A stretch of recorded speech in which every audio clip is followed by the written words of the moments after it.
प्यारे मित्रों, आज हम तुम्हारे समक्ष एक ऐसा सच्चा और हृदय विदारक वाक्य सुनाने जा रहे हैं जो तुम्हारे पैरों तले की धरती को हिला देगा और तुम्हें सोचने पर मजबूर कर देगा कि क्या वाकई ऐसा भी हो सकता है।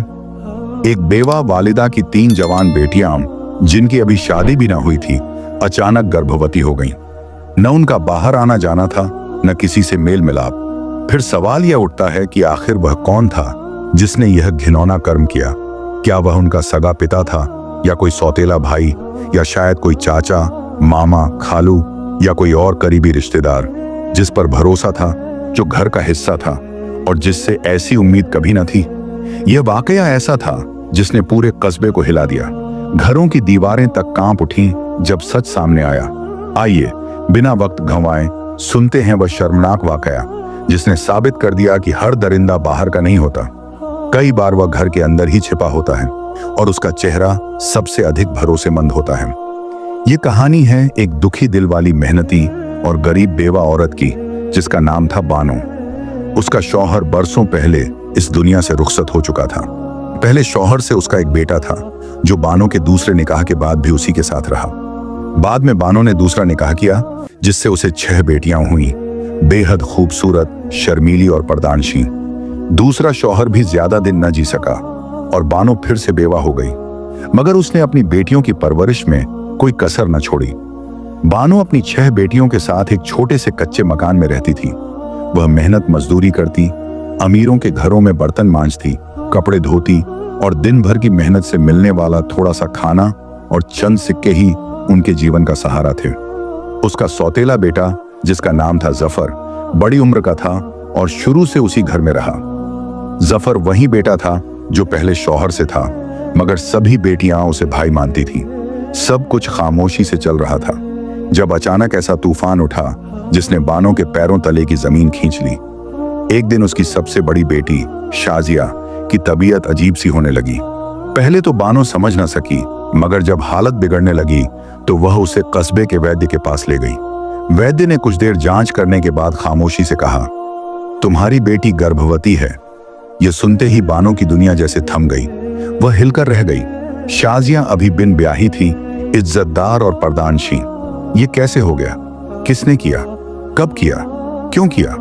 बानो ने पहले तो गुस्से में शाजिया को डांटा, उसे रुलाया, चीखी चिल्लाई, मगर जब शाजिया रोते हुए बार बार कहती रही, अम्मी मैंने कभी किसी को देखा भी नहीं, मुझ पर यकीन करो, तो बानो का दिल टूट गया।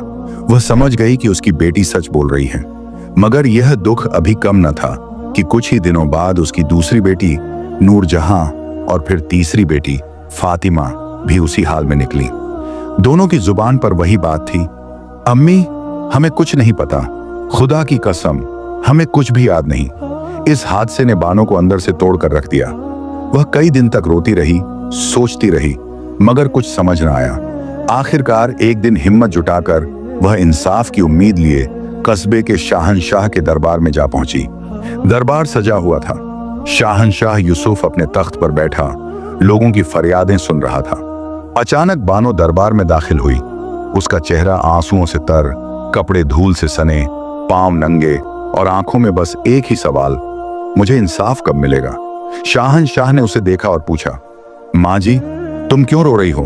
तुम्हारा दुख क्या है? बानो ने इधर उधर देखा, फिर खामोश हो गई। वजीर आगे बढ़ा और बोला, अम्मा दरबार में आई हो, जुबान खोलो, अपनी तकलीफ बताओ। मगर बानो बोली, शाहनशाह सलामत, मैं आपसे अकेले में बात करना चाहती हूँ। मेरा दुख ऐसा है कि सबके सामने कहूंगी तो मेरे घर की दीवारें भी शर्म से कांप उठेंगी। शाहनशाह हैरान हुआ, मगर बानो की कांपती आवाज और चेहरे का दर्द देखकर बोला, इस मां को मेरे कक्ष में लाया जाए, मैं इसका दुख सुनना चाहता हूँ। 2 सिपाही बानो को अंदर ले गए। शाहनशाह के खास कक्ष में बानो उनके कदमों में गिर पड़ी और फूट फूट कर रोने लगी। शाहनशाह का दिल पसीज गया। वह बोला, माँ जी तुम्हारी फरियाद मेरी फरियाद है, जो कुछ हुआ सच सच बताओ। अगर मेरी सल्तनत में कोई दरिंदा छिपा है तो मैं उसे निकालकर निशाने इबरत बना दूंगा। बानो ने कांपती आवाज में कहना शुरू किया, शाहनशाह सलामत, मैं एक बेवा औरत हूँ। मेरे पहले शौहर का इंतकाल बरसों पहले हो गया था। उसे मेरा एक बेटा जफर था जो अब मेरे साथ ही रहता है। बाद में मेरा दूसरा निकाह हुआ, जिससे मुझे 6 बेटियां हुईं। मगर वक्त ऐसा जालिम निकला कि दूसरा शौहर भी ज्यादा दिन न जी सका और मैं फिर बेवा हो गई। 6 बेटियों की परवरिश का बोझ मेरे कंधों पर आ पड़ा। मैं दिन भर अमीरों के घरों में झाड़ू पोछा करती हूँ, बर्तन मांजती हूँ और जो थोड़ा सा खाना या चंद सिक्के मिलते हैं उसी से अपने बच्चों का पेट पालती हूँ। मेरी बेटियां शरीफ, पर्दानशी और इज्जतदार हैं। कभी अकेली बाहर नहीं गईं। उनके सिर पर हमेशा दुपट्टा रहता है और आंखें झुकी रहती हैं। मेरी जिंदगी जैसे तैसे गुजर रही थी जब एक दिन मेरी सबसे बड़ी बेटी शाजिया की तबीयत खराब होने लगी। उसे कमजोरी, चक्कर और उल्टियां होने लगी। मैं उसे वैद्य के पास ले गई। वैद्य ने जांच के बाद कहा, तुम्हारी बेटी गर्भवती है। ये कहते हुए बानो की आवाज कांपने लगी, आंखों से आंसू बहने लगे। शाहनशाह सलामत, मेरे पैरों तले की जमीन खिसक गई। मेरी बेटी की अभी शादी भी नहीं हुई थी। मैं ये कैसे मान लूं? मैं उसे घर ले आई, गुस्से में उसे मारा, थप्पड़ मारे, पूछा ये बच्चा किसका है, किसके साथ ऐसा किया? मगर वह रोती रही और मेरे कदमों में गिरकर कहने लगी, अम्मी मुझे कुछ नहीं पता। खुदा की कसम, मैंने कभी किसी को देखा भी नहीं, बात तक नहीं की। मैं तो कभी अकेली बाहर भी नहीं गई। शाहनशाह सलामत, मैंने उसे जन्म दिया, पाला, सिखाया। मैं उसकी आंखों में झूठ पहचान सकती हूँ और मैं जान गई कि वह सच बोल रही है। हमने खामोशी से बच्चे को स्वीकार किया। मगर कुछ महीने बाद मेरी दूसरी बेटी नूरजहां की तबीयत बिगड़ी। उसे भी उसी वैद्य के पास ले गई और वहीं खबर मिली वह भी गर्भवती थी। मेरा दिल बैठ गया, मेरे हाथ पांव ठंडे पड़ गए। ये सब कौन कर रहा है, कैसे, कब? हमारे घर कोई आता जाता नहीं। मेरी बेटियां कभी बाहर नहीं निकलती। हमारे दरवाजे पर कोई दस्तक तक नहीं देता। और जैसे यह काफी न था, कुछ दिन बाद मेरी तीसरी बेटी फातिमा भी उसी हाल में निकली। मैंने सब्र किया, चुपचाप खुदा से फरियाद की, या खुदा मुझे बता दे ये सब कौन कर रहा है। मगर सच छिपा रहा। अब मेरा सब्र टूट चुका है। मैं जानना चाहती हूं कि वह दरिंदा कौन है जो मेरी बेटियों की मासूमियत लूट कर गायब हो जाता है। मुझे इंसाफ चाहिए शाहनशाह सलामत, मुझे इंसाफ चाहिए। यह कहकर बानो शाहनशाह के कदमों में गिर पड़ी। दरबार में सन्नाटा छा गया। शाहनशाह यूसुफ का चेहरा सख्त हो गया। उसने फैसला कर लिया कि यह अब सिर्फ एक मां का मसला नहीं बल्कि पूरी सल्तनत का सवाल है। वह बोला, अम्मा तुम अब बोली हो जब 3 बेटियों की जिंदगियां बर्बाद हो चुकी। तुम्हें पहले आना चाहिए था जब पहली बेटी गर्भवती हुई थी। शायद बाकी 2 बेटियों को यह दिन न देखना पड़ता। मगर यह भी सच है कि तुम जैसे गरीब लोग बदनामी के डर से सच दबाए रखते हो। अपनी बेटियों की इज्जत बचाने के लिए खुद जहर पी लेते हो और जब यह जहर अंदर ही अंदर काटने लगता है तब तुम चीखने को मजबूर हो जाते हो। अम्मा तुम भी उनमें से हो जो देर से आती हैं मगर फिर भी आती हैं। बानो ने शर्मिंदगी से नजरें झुका ली। आंसुओं के बीच वह बोली, शाहनशाह सलामत, आप ठीक कहते हैं। मुझे पहले आना चाहिए था, मगर अब जो हो चुका सो हो चुका। अब मैं बस यही चाहती हूँ कि मेरी बेटियों का वह मुजरिम पकड़ा जाए। शाहनशाह ने गहरी सांस ली और बोला, अम्मा अब यह मसला तुम्हारा नहीं, मेरी सल्तनत का है। जब तक मैं जिंदा हूँ किसी दरिंदे को यह इजाजत नहीं कि वह गरीब, लाचार और पवित्र औरतों पर जुल्म करे और सजा से बच जाए। मेरा ईमान है कि अगर मेरी सल्तनत में एक मां भी बेबस हो तो मेरी शाहनशाही पर लानत है। तुम अब जाओ, आराम करो। तुम्हारा दुख अब मेरा दर्द है। बानो खामोशी से अपनी चादर संभालती हुई आंखों में आंसू लिए वहां से रवाना हो गई। शाहनशाह यूसुफ दरबार में लौटा, मगर उसका दिल और दिमाग सिर्फ एक सवाल में उलझा था। आखिर वह कौन है जो दिन के उजाले में फरिश्ता बनता है और रात के अंधेरे में दरिंदा बनकर एक मां की 3 बेटियों की इज्जत लूट लेता है। दरबार के बाद शाहनशाह अपने कक्ष में गया और फौरन अपने वजीर खास हकीम को बुलाया। हकीम आया तो शाहनशाह के चेहरे पर परेशानी देखकर पूछा, शाहनशाह सलामत, वह कौन सी बात है जो आपको इतना बेचैन कर गई? शाहनशाह ने सख्त लहजे में कहा, हकीम, मेरी सल्तनत में एक दरिंदा छिपा है जिसने ऐसा गुनाह किया है कि जमीन भी शर्म से कांप जाए। उसने एक मां की 3 बेटियों को बर्बाद कर दिया और वह मां आज मेरे दरबार में रोती रही। क्या यह इंसाफ है? हकीम ने अफसोस भरे लहजे में कहा, यह तो बहुत बड़ा जुर्म है शाहनशाह सलामत। अब बताइए हमें क्या करना है? शाहनशाह ने जवाब दिया, मुझे मालूम करना है कि वह शख्स कौन है, कब आता है, कैसे घर में घुसता है। वह दीमक की तरह उस घर को खा रहा है और हमें उसे बेनकाब करना होगा। हकीम थोड़ा सोचने लगा, फिर धीरे से बोला, शाहनशाह सलामत, दीवारों के भी कान होते हैं। मेरी एक तदबीर है, मगर मैं इसे सबके सामने नहीं बता सकता। शाहनशाह ने सिर झुकाकर कहा, मेरे करीब आओ और जल्दी बताओ। हकीम ने शाहनशाह के कान में एक ऐसी हिकमत बताई जो न सिर्फ चुपके से जाल बिछाएगी बल्कि दरिंदे को उसके कुकर्म के वक्त पकड़ लेगी। शाहनशाह ने फौरन हुक्म दिया, जाओ और इसे तुरंत अमल में लाओ। उसी रात हकीम एक कुत्ते को साथ लेकर बानो के घर पहुंचा। दरवाजा खटखटाया। बानो ने दरवाजा खोला तो हैरत से बोली, वजीर साहब, आप इस वक्त? हकीम ने गंभीरता से जवाब दिया, अम्मा, जो दुख तुमने शाहनशाह को सुनाया उसके बाद वह रात भर न सो सके। हम उस दरिंदे को तलाश करेंगे, बस थोड़ा वक्त दो। कुत्ते को देखकर बानो ने हैरानी से पूछा, यह कुत्ता क्यों लाए हैं? आप इसका क्या करेंगे? हकीम ने नरम मगर संजीदा लहजे में कहा, अम्मा, मुझे घर के अंदर ले चलो, सब समझा दूंगा। बानो ने दरवाजा खोला। हकीम अंदर आया और धीरे से बोला, आज रात हम इस कुत्ते की मदद से उस दरिंदे को बेनकाब करेंगे। तुम सबको खामोश रहना है, कोई आवाज नहीं करनी, जैसे तुम्हें कुछ पता ही नहीं। अगर हमारी चाल कामयाब हुई तो हम उस जालिम को रंगे हाथों पकड़ लेंगे। हकीम ने कुत्ते को घर के आंगन में उस जगह बांध दिया जहां से छत से कोई कूद सकता था। फिर उसने सबको समझाया, आज रात कोई चीखेगा नहीं, सिर्फ देखना है, बर्दाश्त करना है। यह कुत्ता इसलिए बांधा है कि जैसे ही वह दरिंदा घर में दाखिल होगा, कुत्ता भौंकने लगेगा और हमारे सिपाही फौरन हरकत में आ जाएंगे। हकीम ने 2 सिपाहियों को घर के आसपास छिपकर पहरा देने का हुक्म दिया। बानो और उसकी बेटियों को तसल्ली देकर वह वहां से चला गया और सीधे महल में शाहनशाह के सामने हाजिर हुआ।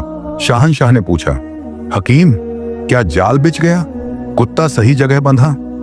हकीम ने सिर झुकाकर कहा, जी शाहनशाह सलामत, सब वैसा ही कराया हूं जैसा आप चाहते थे। अब अगर वह दरिंदा आ जाया तो बचकर नहीं जा सकेगा। शाहनशाह ने गहरी सांस ली और बोला, हकीम, मुझे नींद नहीं आएगी जब तक उस जालिम को सजा ना दे दूं। मेरी सल्तनत में मजलूम औरतें रोईं, यह मैं बर्दाश्त नहीं कर सकता। रात ढलने लगी। कस्बे में सन्नाटा छा गया। चांदनी की रोशनी में खामोशी और खौफ बिखरा था। आधी रात के करीब बानो के घर की छत पर एक साया नजर आया। एक शख्स दबे पांव छत से कूदा और आंगन में उतरा, मगर अगले ही पल कुत्ता जोर जोर से भौंकने लगा। उसकी आवाज इतनी तेज थी कि बानो और उसकी बेटियां जाग गईं और आसपास छिपे सिपाही भी चौकन्ने हो गए। बानो ने दिल थामकर बेटियों को पास बिठाया। वह आ गया, उसने सोचा, वही दरिंदा? उसकी धड़कन तेज हो गई। सिपाही दौड़कर अंदर आए।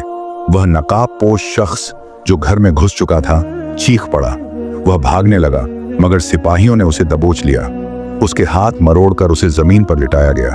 उसके चेहरे पर काला कपड़ा बंधा था, जैसे वह अपनी शिनाख्त छिपाना चाहता हो। जब सिपाहियों ने उसका नकाब खींचा तो बानो और उसकी बेटियों की चीखें गूंज उठीं। उनकी आंखें फटी की फटी रह गईं, जैसे उनका दिल रुक गया हो। वहां वह शख्स खड़ा था जिस पर वे पूरा भरोसा करती थीं।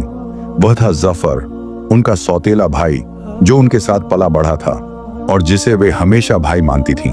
सुबह का वक्त था। शाहनशाह का दरबार सज चुका था। वह मुजरिम अब हथकड़ियों में जकड़ा हुआ सिर झुकाए दरबार में लाया गया। उसकी गिरफ्तारी से कस्बे में हलचल मच गई थी। बानो अपनी बेटियों के साथ खड़ी थी। अब वक्त था पर्दा हटाने का और सच को सबके सामने लाने का। शाहनशाह यूसुफ ने दरबार खाली करवाया। अब सिर्फ वह मुजरिम, बानो, उसकी बेटियां और कुछ खास लोग वहां थे। शाहनशाह ने सख्त लहजे में कहा, क्या तूने मेरी सल्तनत में किसी औरत की इज्जत को हाथ लगाने का साहस किया? तुझे मालूम है कि मेरी सल्तनत में ऐसी हरकत की सजा सिर्फ मौत है। फिर उसने सिपाहियों को हुक्म दिया, इस शख्स का नकाब हटाओ। मैं देखना चाहता हूं कि वह कौन है जिसने एक मां की 3 बेटियों की जिंदगी बर्बाद की। नकाब हटा तो गहरी खामोशी छा गई। बानो की आंखों में हैरत, दर्द और गुस्से का तूफान उमड़ पड़ा। उसने चीख कर कहा, जफर, तूने यह क्या किया? जफर वही सौतेला बेटा था जिसे बानो ने अपनी बेटियों के साथ पाला था और जिसे उसने कभी सौतेला न माना। बानो का दिल टूट गया। वह गुस्से में आगे बढ़ी और उसके मुंह पर थूक दिया। तुझे शर्म नहीं आई? वह चिल्लाई। तू मेरी बेटियों का भाई था जिसे उनकी हिफाजत करनी थी और तू ही उनकी इज्जत का कातिल निकला। फिर उसने उसके चेहरे पर एक जोरदार थप्पड़ मारा। बेटियां सहम गईं और रोने लगीं। शाहनशाह ने तलवार खींची और उसका सिर काटने की धमकी दी। बोल, सच सच बता, तुझे यह सब करने का क्या हक था? जफर की सांसें तेज हो गईं। उसका चेहरा डर से पीला पड़ गया। वह कांपते हुए बोला, शाहनशाह सलामत, मैं बानो का सौतेला बेटा हूं। ये सभी मेरी सौतेली बहनें हैं। मेरे वालिद का इंतकाल बरसों पहले हो गया था और बानो ने मुझे अपनी बेटियों के साथ पाला, मगर मेरे दिल में नफरत और जलन थी। जब बेटियां जवान हुईं और उनकी खूबसूरती बढ़ी तो मेरी नीयत खराब हो गई। मैं जानता था कि वे मुझे कभी अपना नहीं सकती, मगर मैंने अपनी हवस को बढ़ने दिया। जफर ने अपनी सारी गंदगी उगल दी। मैं एक जादूगर से ऐसी जड़ी बूटियां लेता था जो सूंघने से इंसान 4 घंटे के लिए बेहोश हो जाता था। रात के अंधेरे में मैं छत से कूदकर आंगन में उतरता। बानो और उसकी बेटियों को वह जड़ी बूटी सूंघा देता और सब बेहोश हो जाती। फिर मैं जिस बहन पर जुल्म करना चाहता उसकी इज्जत लूटता, उसे फिर से कपड़े पहना देता ताकि सुबह होश आने पर उसे कुछ पता न चले। मैं वापस छत पर चला जाता और दिन भर सब सामान्य रहता। यह गुनाह मैंने बार बार किया, कई महीनों तक। अगर आज रात वह कुत्ता न भौंकता तो मुझे शक हो जाता कि जाल बिछाया गया है और मैं भाग जाता, मगर मैं समझा कि कुत्ता शायद पालने के लिए लाया गया होगा। मेरी नजर तो अपनी हैवानियत पर थी, इसलिए मैं आ गया और पकड़ा गया। इतना कहकर जफर खामोश हो गया। दरबार में गहरी खामोशी छा गई। बानो के चेहरे पर एक माँ का दर्द, बेटियों की आंखों में सदमा और आंसू थे। शाहनशाह यूसुफ का चेहरा गुस्से से लाल हो चुका था। उसने हकीम की तरफ देखा और हल्के से सिर के इशारे से हुक्म दिया। हकीम ने अपनी तलवार निकाली, एक कदम आगे बढ़ा और एक ही वार में उस दरिंदे जफर का सिर धड़ से जुदा कर दिया। उसका शरीर कुछ पल तड़पा, फिर हमेशा के लिए खामोश हो गया। दरबार में इंसाफ का बोलबाला हो चुका था। शाहनशाह ने बानो की तरफ देखा और नरम लहजे में कहा, अम्मा, अगर तुम पहले आ जाती तो शायद तुम्हारी 3 बेटियां ये दुख न झेलती, मगर अब जो हो चुका सो हो चुका। मैं वादा करता हूं कि तुम्हारी 3 बेटियों को वह खुशियां दूंगा जिनकी वे हकदार हैं। शाहनशाह ने अपनी सल्तनत के 3 नेक, इज्जतदार और साहिब हैसियत नौजवानों का चयन किया। उनकी शाजियां नूरजहां और फातिमा से शादी करवाई। जेहेज, सोना, चांदी, माल दौलत सब कुछ दिया गया। बानो शाहनशाह के कदमों में गिरकर रोने लगी और बार बार शुक्रिया अदा करती रही। शाहनशाह ने उसका सिर थाम कर कहा, अम्मा, जब तुम्हारी बाकी 3 बेटियां जवान होंगी तो मुझे जरूर बताना। मैं उनके लिए भी इज्जतदार रिश्ते ढूंढूंगा। मेरी सल्तनत में कोई बेटी अकेली नहीं। हर मजलूम माँ मेरी माँ है और हर बेटी मेरी बेटी। और यूं एक इंसाफ पसंद शाहनशाह ने एक मजलूम माँ को उसका हक दिलाया और एक दरिंदे को उसके गुनाह की सजा दी। अगर तुम पर जुल्म हो रहा है तो खामोशी, बदनामी का डर या समाज की परवाह मत करो। जुल्म के खिलाफ बोलो, हक के लिए खड़े हो जाओ, क्योंकि अगर तुम चुप रहे तो यह दुनिया तुम्हारा सब कुछ निगल जाएगी। जो शख्स किसी मजलूम की मदद करता है, खुदा उसकी मदद करता है। जो अपने खानदान के लिए बेहतर हो वही सबसे बेहतर है। ऐ खुदा, इस कहानी को नेक असर देने वाला बना और इसके जरिए हर सुनने वाले को हिदायत नसीब कर। यह कहानी सुनने के बाद बानो का दर्द, उसकी बेटियों की मासूमियत और शाहनशाह यूसुफ का इंसाफ तुम्हारे दिल में हमेशा के लिए बसता रहे। अगर आपको हमारी यह कहानी पसंद आई हो तो वीडियो को लाइक करें, अपने दोस्तों के साथ शेयर करें और सब्सक्राइब करना ना भूलें ताकि आपको इस तरह की मजीदा दिलचस्प कहानियां सुनने को मिलती रहें।